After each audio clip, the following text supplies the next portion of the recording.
126, The Urban View, where talk empowers and becomes action. I'm coming to you live from our MSNBC studios in New York, and for the next 3 hours, you can join the conversation by calling me at 1-877-532-5797, 1-877-532-5797, or tweet me at twitter.com, TheRevAl, twitter.com, TheRevAl. And you can be heard, your thoughts, your feelings, your analysis on the issues and events of the day by calling in and being heard all over the nation, every state, every region of the country. Lot to talk about. I almost don't know where to start. The president, of course, under fire about his nomination for the Veteran Affairs. The Dr. Jackson, who has been accused of drinking on the job, as well as overprescribing with prescriptions, is under real fight to his nomination over Veteran Affairs, and it's pretty much accepted in most circles that he has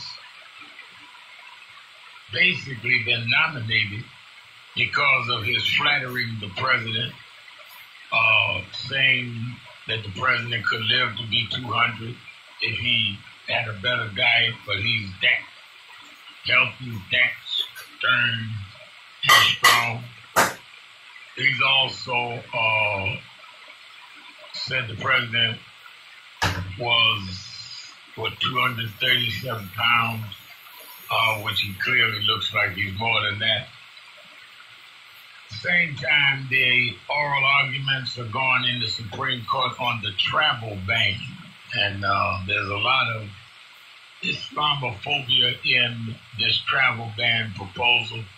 It goes in front of the Supreme Court oral argument, and of course, we are watching the court in New Jersey that both sides have rested in the case of Bill Cosby, second trial, his retrial, I should say, from the first trial, which ended in a hung jury.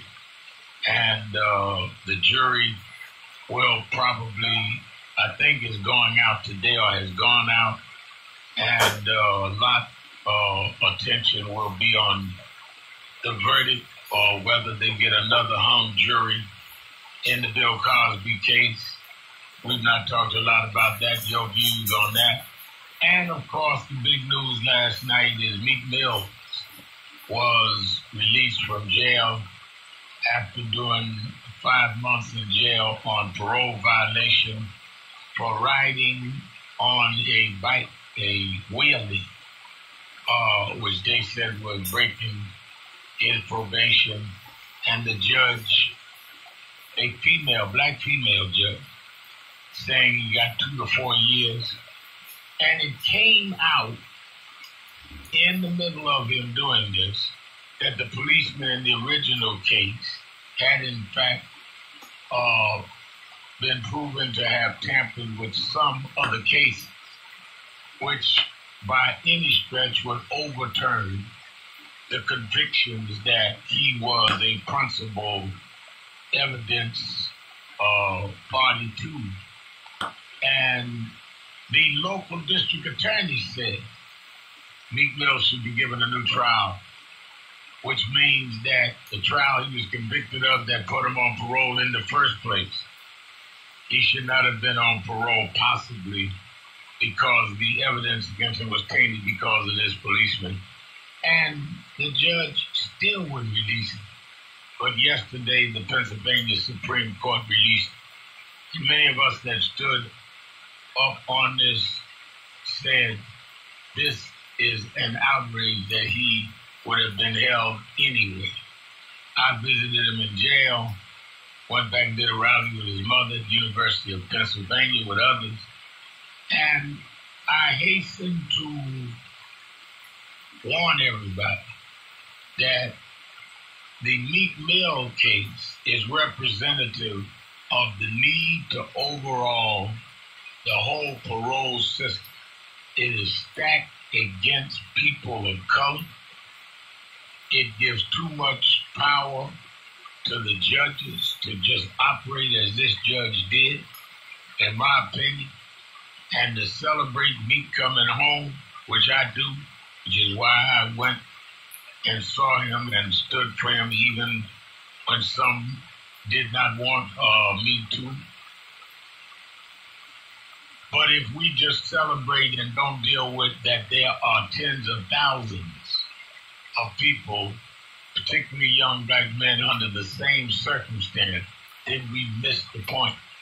And to his credit, that's all Meek Mill kept saying to me, and how I spent with him in jail, is my case is representative of others.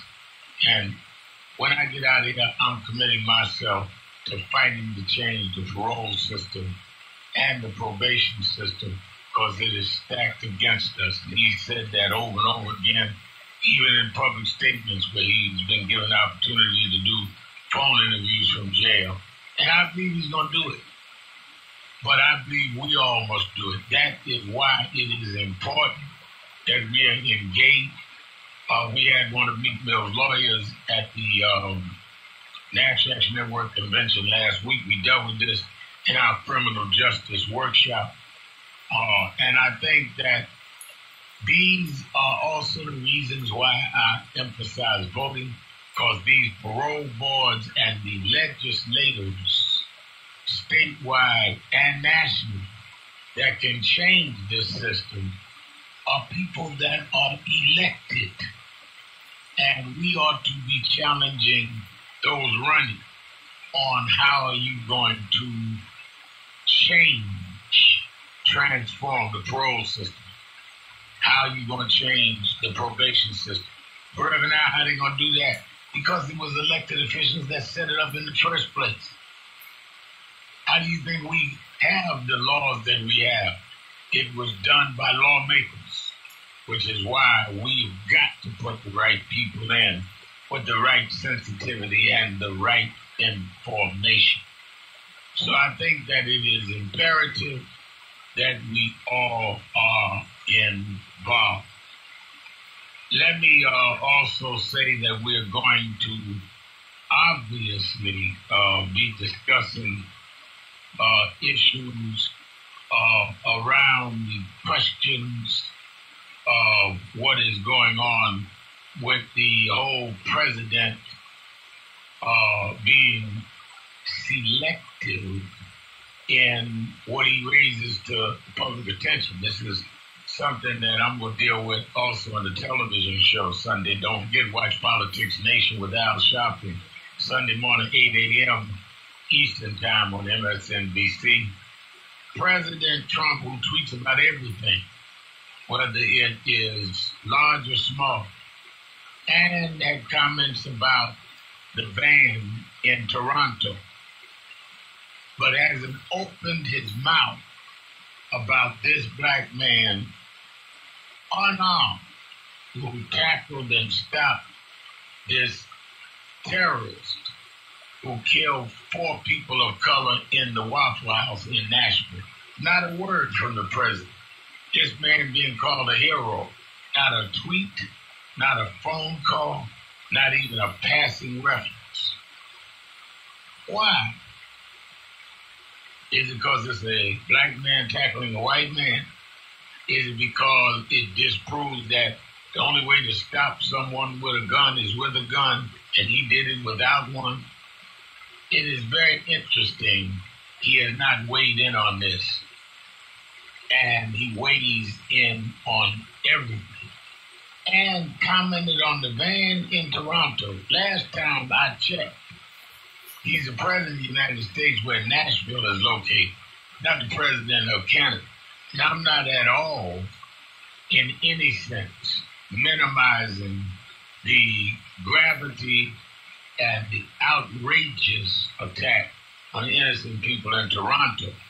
I'm not distinguishing between the two, but he is, because he's commenting on one and ignoring the other in his own country, where he's the president of. So a lot to talk about, and I'm sure there are many other issues that are on your mind, and I'm going to give you the opportunity to express them nationwide. All you have to do is call me at 1-877-532-5797. 1-877-532-5797. Shopto, keeping it real. I'll be right back.